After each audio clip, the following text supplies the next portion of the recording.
So I'll start that bit again for the recording. So a key part of NAVCA's mission is to promote the value and impact of local infrastructure. And we felt that quality accreditation was an excellent route to do this. And it provides a number of benefits to a wide range of people. For those that apply and receive accreditation, clearly it's a badge of prestige that celebrates their excellence and good practice and gives holders confidence in their own organisation's ability to meet local needs and reflect, be a reflective organisation that learns from best practice.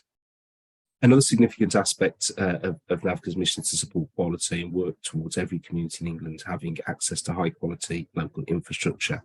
So one of the things that we did in designing the process is making sure it was focused on supporting organisational development, providing opportunities to gain insights and feedback into your strengths and your areas for development. And that's why feedback and reflection is a key part of the process throughout. And the next part of our process through the LIQA is to build and develop that further support offer based on what we see as areas of development that come out of the LIQA. In terms of benefits to wider partners, clearly quality accreditation provides local communities and VCSE organisations that you work with confidence that they're receiving an effective high quality support that's going to meet their needs and is informed by best practice from across the country. And we also see it as fostering better connections within local sectors, building local organisations' knowledge and confidence of where to go to reach sector leaders and those who drive the collaborations and partnerships in your area, i.e. you guys. And then obviously for statutory partners, commissioners and funders, there are a range of benefits, particularly giving them confidence that they're investing in and working alongside an effective local partner who's linked into national network of support and information and is providing effective support based on local community needs. We also saw this as a benefit to statutory partners and funders as well as an opportunity to help shape local commissioning and funding intentions, so helping to guide the development of service specifications and helping describe the expectations from local infrastructure to potential providers. So here's the headlines. As far as we're aware, the LIQA is the only quality assurance system that's focused specifically on local VCSE infrastructure. The cost is £2,250, excluding VAT, and it's open to NAVCA members only. The process requires applicants to deliver a portfolio of evidence demonstrating impact against the 4 functions of local infrastructure, which is then independently assessed with a final decision taken by NAVCA on whether accreditation is awarded. It takes around 6 months to complete, and once achieved, accreditation lasts for 3 years. It's a significant undertaking. That's what those that went through the process told us in the pilots. They said it was one of the simplest and most straightforward quality accreditation processes they've been through. Everybody recognised that it needs engagement across the organisation. It's not a job you could give to one person. It's something that the whole team, to some extent, would need to be involved in. And what we've also found as we've tested, developed and promoted it is that there's a really high interest of engagement from stakeholders. As I say, LGA, NHS and others are really interested in this to support them and their aims too. So here's an overview of the process. It's a 4-stage process. It takes around 6 months, and most of that time is given over to you as the applicant to collect and collate the evidence you need to demonstrate the activities and outcomes. So I'm going to talk through each of those stages in a bit more detail now. First stage is a very simple one. We ask you to complete a short online form to provide us with information about your governance, financial management and safeguarding policies and processes, so we can check your core organisational structure is sound and applies with relevant law and regulatory requirements. These are really baseline standards and should seem familiar to you and be part of your existing systems. We also ask for some basic information about your organisation and the area you serve to help us begin the process of matching you to an assessor. You'll have the relevant experience and knowledge to provide a robust assessment. We also ask you at this stage for a key contact who leads your involvement in the process and will be available for NAVCA and their assessor to speak to. And we suggest that you would identify a senior member of your team to act as this key contact. Finally, at this stage, we ask you to sign the LIQA agreement and pay the non-refundable 10% deposit of the fee. This process, we give ourselves 4 weeks to complete this process, but the reality is change is excellent, and this tends to happen much quicker than those 4 weeks. So the second stage of the process is the big one. It's where the hard work starts, and it's where you are asked to bring together the evidence and supporting materials. You'll have up to 12 weeks to submit this. We expect most of you will need this, but if you think you can complete it quicker than this, you should let us know. But my advice is take the full 12 weeks. It will only help you. Like the initial application, the full application is submitted via an online portal. We can provide access to the online portal for up to 3 members of your team, and you can save your progress on each section of the full application and return to it at any time as you go through it in the 12 weeks. There are 3 key sections to the full application. Section 1 is about your organisation and area. So this is three contextual questions to tell us about your organisation, about the area in which you operate, and about the sector that you support and serve. This isn't an assessed section, but it gives your assessor the context they'll need when reviewing the detailed submission. So as I've already mentioned, the assessment process is context specific. And I'll keep reiterating through this, this is not a one-size-fits-all or kind of tick box assessment. The LIQA is designed to take account of the local context, the needs of the sector, and the circumstances of your organisation. So this information is really important to help the assessor frame the assessment and understand the context you're operating in. So section 1 consists of 3 questions, each with a word limit of 750 words. The second section of the full assessment is the evidence of the 4 functions of infrastructure. This is the main area of work and the basis of the assessment. So I'm going to look at that in a bit more detail in a second.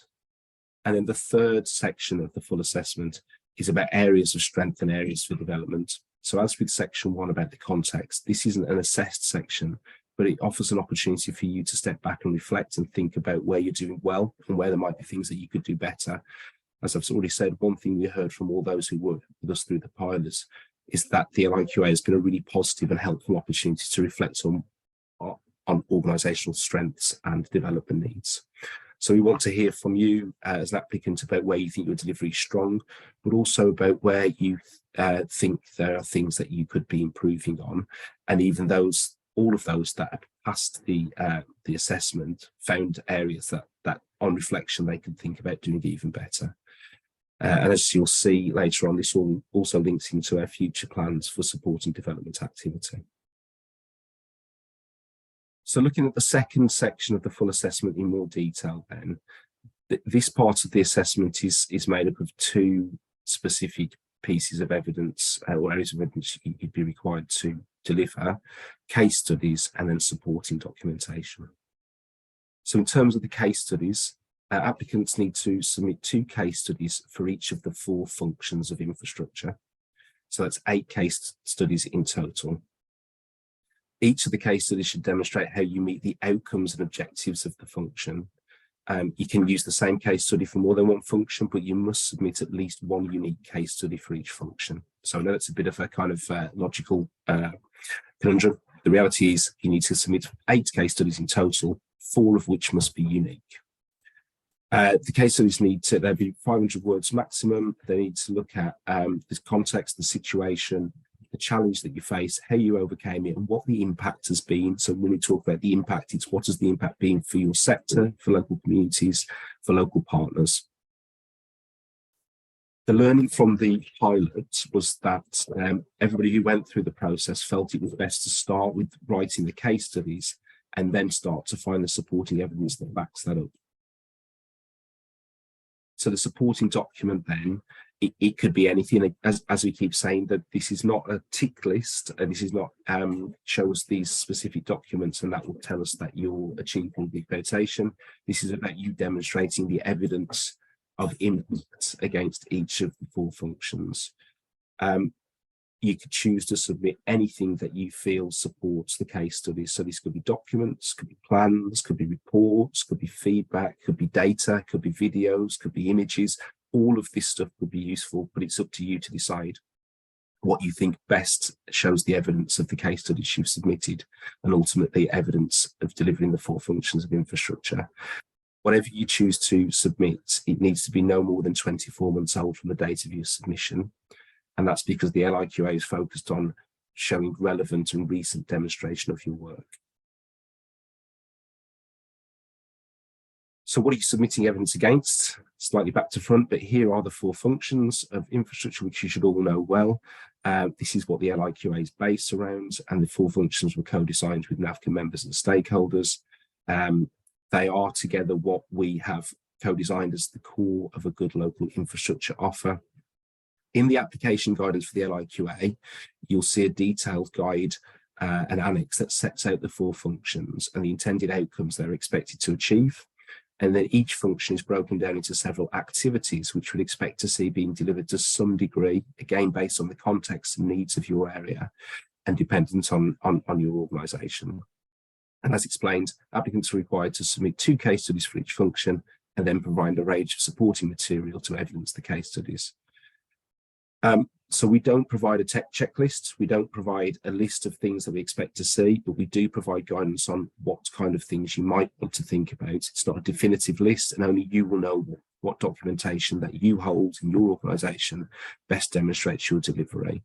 So just to help with that, I've taken a couple of, they're probably quite hard to see on your screen, apologies for that, a couple of examples from the guidance. So there are 2 kind of sections here. The first one is taken from the access to support activity, which sits within function 3, capacity building. So you'll see there, it talks about the types of activity that's expected on the left-hand side. And on the right-hand side, it gives some ideas of the types of documentation or evidence that you might have that demonstrates this. And in that section, in the second section there on the screen, this is taken from the leadership and representation activity, which sits within function 1, leadership and advocacy. And again, some ideas of the types of activity expected within that function. And on the right, some examples of the types of evidence that might be applicable to sit alongside the case studies that you submit for that. So individual items of evidence or materials can be used against more than one function or activity. You don't need to provide a piece of evidence for every activity, but do bear in mind that the assessors will take account of the breadth of evidence you're able to supply when considering whether you have evidence delivery of the overall function.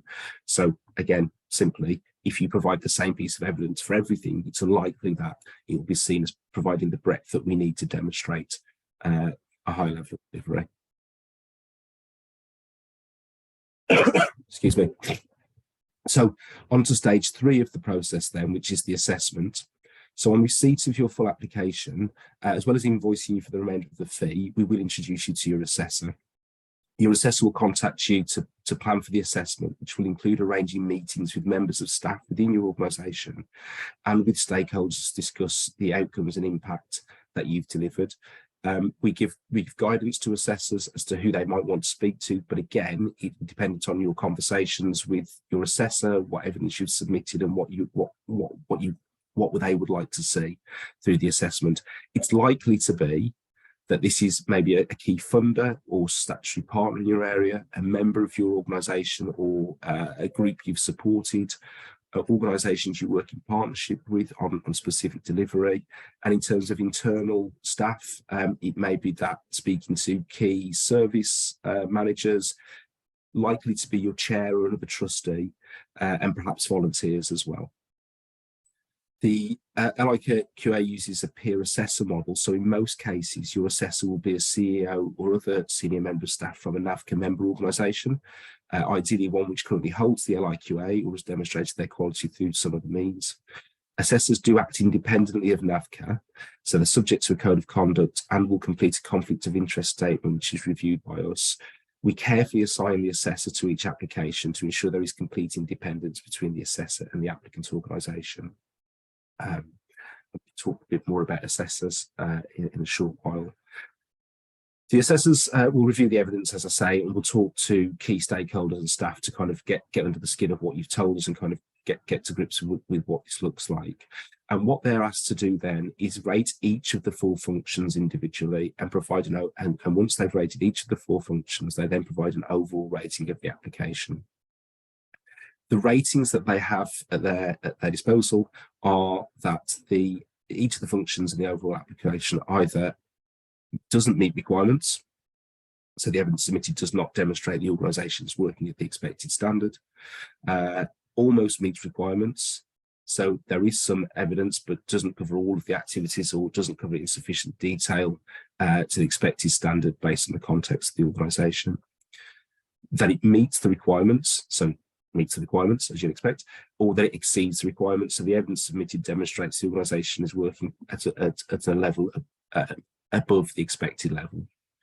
So to achieve the accreditation, an applicant needs to demonstrate how each of the 4 functions either meets or exceeds the requirements. Once the assessor has completed their assessment, they'll send a final report to us, and then it will be up to NAVCA to make the final decision based on their recommendation, and that will take place within 8 weeks of them starting their assessment. So that leads us on to the final stage, which is where NAVCA makes that final decision. If you are successful, we'll write to inform you and provide you with all the branding assets you can use to promote your accreditation. We'll also discuss with you how we can help you to promote your success by, for example, writing to local stakeholders, and we'll put your name up on the website along with others and do some promotion on social media and so on as well. And the accreditation will last for 3 years from the date it's awarded. If in some instances, and this is something that came out of the pilot as a really positive way to manage some small challenges, we may find that it's an almost accreditation. So it's an accreditation with a recommendation for maybe one small thing to be changed. So it could be that there's one thing that the assessor feels needs to be done, and would discuss this with you as the applicant as well.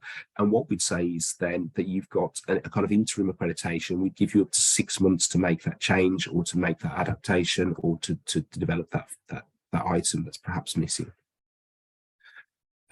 So in those cases, as I say, you'd have 6 months, but we'd make your award on the basis that that was going to be undertaken. If the application is unsuccessful, we will provide you support and advice. And as I've been talking about, this is the next stage of our development. Many of you will have been involved in the conversations about the new NAVCA offer. One of the key things we're developing now, and the LIQA will help us to develop, is that route to support and development. So we're going to start putting together the plans based on the LIQA about how we can then support organisations, whether they've achieved the accreditation or not, to look at where they can develop strength in different areas of the 4 functions. A lot of this is likely to be based around peer support and networking you with other organisations, and that's something we're going to ask you to help be involved in and co-produce over the coming months as well.